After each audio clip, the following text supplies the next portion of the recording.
Hello, my name is master Ravikant और आज का जो टॉपिक है वो हम पढ़ेंगे। कक्षा 10 का पहला चैप्टर है, उसका नाम है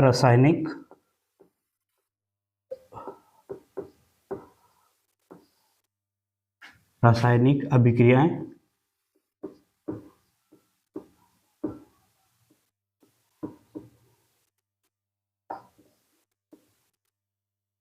व समीकरण। सबसे पहले हम डिस्कस करते हैं कि रासायनिक अभिक्रियाएं होती क्या है। अपने आसपास जितनी भी बहुत सारी ऐसी क्रियाएं होते हैं जो रासायनिक अभिक्रिया होती है, ठीक है। जैसे अगर आपको अंदाजे के तौर पर बताऊं, आपको कभी मधुमक्खी ने काटा होगा तो हम फटाफट क्या करते हैं, पेस्ट लगाने जाते हैं। क्यों? वो भी एक रासायनिक अभिक्रिया है। उससे आराम कैसे मिलता है? क्योंकि मधुमक्खी जब काटती है तो अंदर एक एसिड छोड़ती है जिसे मेथनोइक एसिड कहते हैं, और जो एक एसिड है, अम्ल है, ठीक है। और अगर उसके ऊपर कोई हम टूथपेस्ट लगाते हैं, वो एक क्षार का काम करता है, बेस का काम करता है, तो इसलिए वह अम्ल क्षार उदासीन अभिक्रिया होती है, इसलिए हमारा हाथ में जलन कम होने लगती है, ठीक है। ये एक महत्वपूर्ण अभिक्रिया है, ठीक है। अब इसके अलावा हम अपने आसपास देख ले, जैसे आग का जलना। अगर ऑक्सीजन ना हो, ठीक है, अगर हवा ना हो तो आग जलेगी भी नहीं, ठीक है। दहन होना, ठीक है। और सांस लेना, खाने का पाचन, ताप में परिवर्तन, ठीक है, ये सभी की सभी अभिक्रियाएं रासायनिक अभिक्रियाएं होती है। जैसे लोहे को जंग लगना, ठीक है। और इसके अलावा हम कह सकते हैं कि जैसे कपड़े धुलते हैं साबुन से, और साबुन पर हम देखते हैं कि वहाँ पे दाग होता है, दाग एसिड्स होते हैं वो, ठीक है। और साबुन क्या होते हैं, क्षार, वो फटाफट मुंह को लगाते हैं और साफ हो जाता है। इसका मतलब क्या है कि एसिड बेस रिएक्शन हो रही है वहां पे, अम्ल और क्षार की। क्षार साबुन है, अम्ल उस पर लगाए हुए दाग है, तो वो उसके ऊपर लगाते हैं तो वो मिट जाते हैं। इसे यानी कि अम्ल क्षार यानी उदासीनीकरण अभिक्रिया हो रही है वहां पे। सिंपल सी बात है, हर जगह केमिकल रिएक्शंस होती है, ठीक है। चाहे वो कुकर में हम खाना पकाएं, चाहे हम यूं कह सकते हैं कि जो थर्मस फ्लास्क होता है जिसके अंदर चाय वगैरह रखते हैं, गर्म पानी रखते हैं, ठंडा पानी रखते हैं, तो वहां से भी जो अभिक्रिया होती है सभी रासायनिक अभिक्रिया होती है, ठीक है। अब जैसे एग्जांपल के तौर पर आपको बता दूंगा,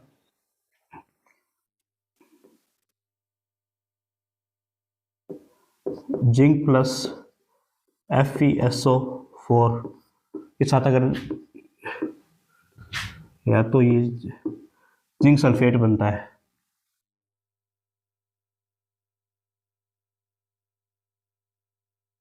ठीक है।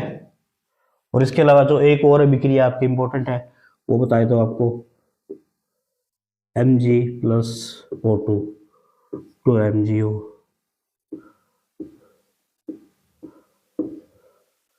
जैसे कैल्शियम ऑक्साइड बनता है, ठीक है, चूना बनता है, बिना बुझा हुआ चूना, जो हम आगे पढ़ेंगे, बुझा हुआ चूना, बिना बुझा चूना, कैल्शियम ऑक्साइड, कैल्शियम हाइड्रोक्साइड, बिना बुझा हुआ चूना जो कि होता है कैल्शियम हाइड्रोक्साइड। ये सभी अभिक्रियाएं रासायनिक अभिक्रियाएं, यानी हमारे आसपास बहुत सारी रासायनिक अभिक्रियाएं चलती रहती है, ठीक है। अब हम टॉपिक पर आते हैं, मेन टॉपिक पर। तो इस टॉपिक का पहला रासायनिक अभिक्रिया आपको क्लियर हो गया होगा, ठीक है। अब नेक्स्ट पकड़ते हैं कि रासायनिक अभिक्रिया के अंदर रासायनिक समीकरण होती हैं, और समीकरण क्या होती हैं, और रासायनिक समीकरण को संतुलित कैसे किया जाता है, ठीक है। डायरेक्ट आता हूं समीकरण संतुलन पर, ठीक है। अब जैसो मैं एक रिएक्शन लिख रहा हूं जो बुक के अंदर भी है।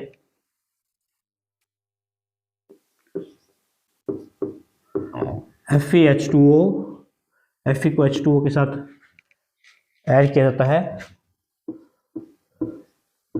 Fe3O4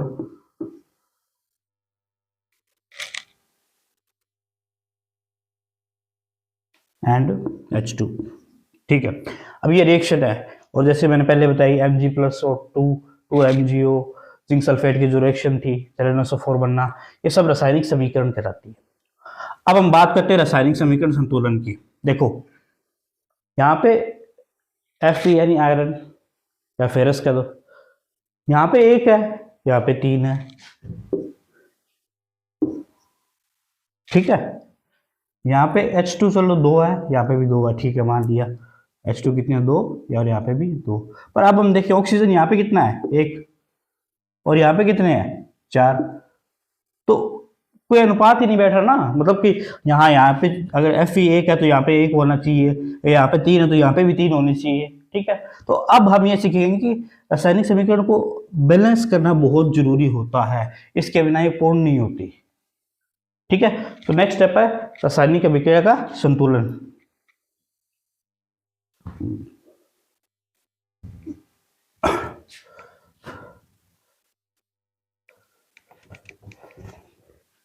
ठीक है, अब अपने आते हैं संतुलन कैसे होता है। इससे तो कराऊंगा मैं विधि, इसे hit and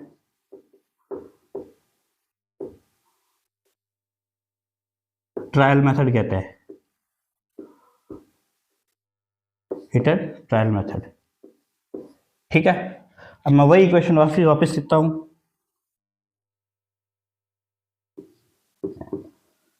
Fe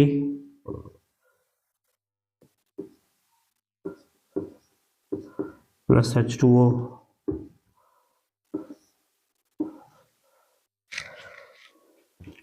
plus Fe3O4 plus H2, ठीक है। अब हम देखते हैं, हम पहले क्या करेंगे, जो लेफ्ट हैंड साइड में जो परमाणु है, जो फेरस है, जैसे मान लो हम यहाँ पे एक सारणी में आते हैं अलग से,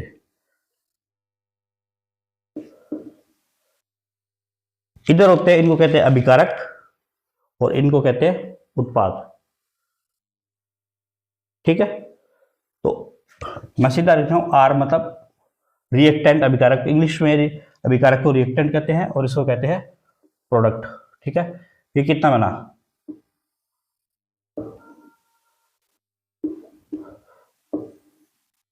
ठीक है। अब हम बात करते हैं Fe, सेकंड कंपाउंड अपने पास oxygen, third compound hydrogen. Reactant में Fe कितना है? 1। समझ में आ रहा है? रिएक्टेंट यानी कि अभिकारक में Fe कितनी है? 1 ही है। फेरस का 1 ही है ना, 1 ही परमाणु है फेरस का, सॉरी आयन नहीं है, परमाणु है। और ऑक्सीजन का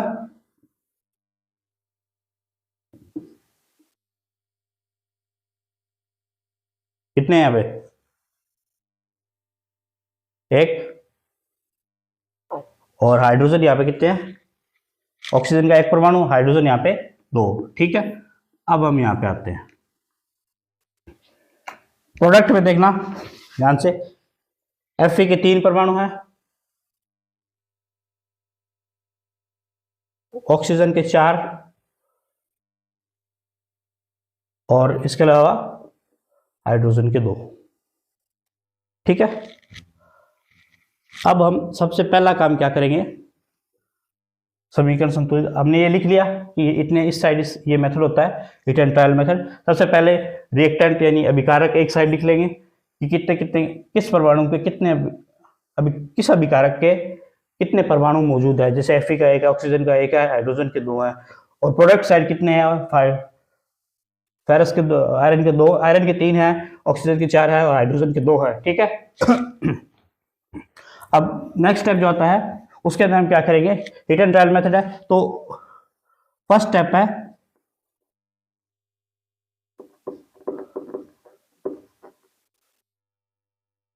कि सबसे पहले हम संतुलित करेंगे सबसे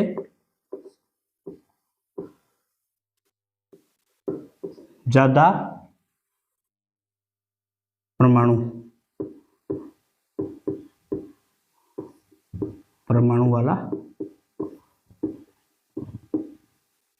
तत्व, सबसे ज्यादा परमाणु वाला तत्व यहाँ पे कौन सा है, चाहे रिएक्टेंट हो चाहे प्रोडक्ट हो, दोनों में कहीं दोनों साइड देखना कि कहाँ सबसे ज्यादा है, ठीक है। जैसे यहाँ पे क्या है? ऑक्सीजन, ठीक है। अब हम वही की वही इक्वेशन यहाँ पे लिख देते हैं। तो यहाँ पर सही है, Fe प्लस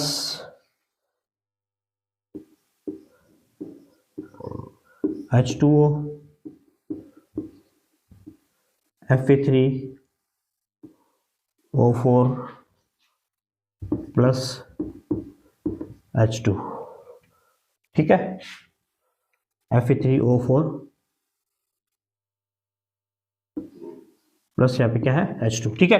अब देखते हैं हम FeH2O Fe3O4 H2 बन गया, ठीक है।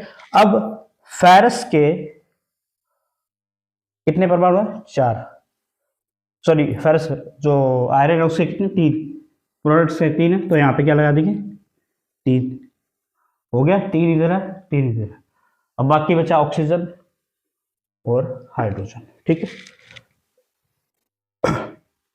अब मैं क्या करता हूं, अब मैं संतुलित कर लेते हैं, मान लें मैं ऑक्सीजन को संतुलित कर रहा हूं, यहाँ पे 4 है यहाँ पे 1 है, तो इसके आगे लगा दो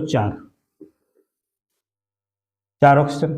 पर अब दिक्कत क्या हो गई कि 4 हाइड्रोजन यहाँ पे 2 थे, 4 × 2, अब हाइड्रोजन कितने हो गए 8 हो गए, ये एम्बुलेंस हो गया, ठीक है।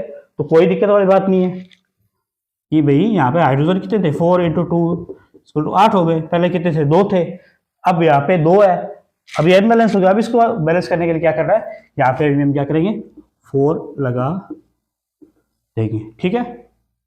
क्लियर है, कोई दिक्कत वाली बात तो नहीं है। सबसे पहले इक्वेशन को देखो, अभिकारक या रिएक्टेंट, उत्पाद यानी प्रोडक्ट, दोनों साइड के परमाणु लिख लो। फिर जिस साइड सबसे ज्यादा हो पहले उसको संतुलित कर लेते हैं, फिर उसके बाद आप किसी परमाणु को उसकी संख्या देकर संतुलित करना होगा। जैसे यहाँ पे ऑक्सीजन 4 था तो पहले हमने यहाँ पे 4 लगाया, फिर हाइड्रोजन 8 परमाणु हो गए, हाइड्रोजन तो पहले से संतुलित था, लेकिन हाइड्रोजन को अब संतुलित करना था, तो इसलिए यहाँ पे हमने 4H2 लगा दिया, ठीक है। क्लियर है, अब ये कहलाती है हिट एंड ट्रायल मेथड, ठीक है, कोई डाउट। अब हम आगे चलते हैं, नेक्स्ट जो पार्ट है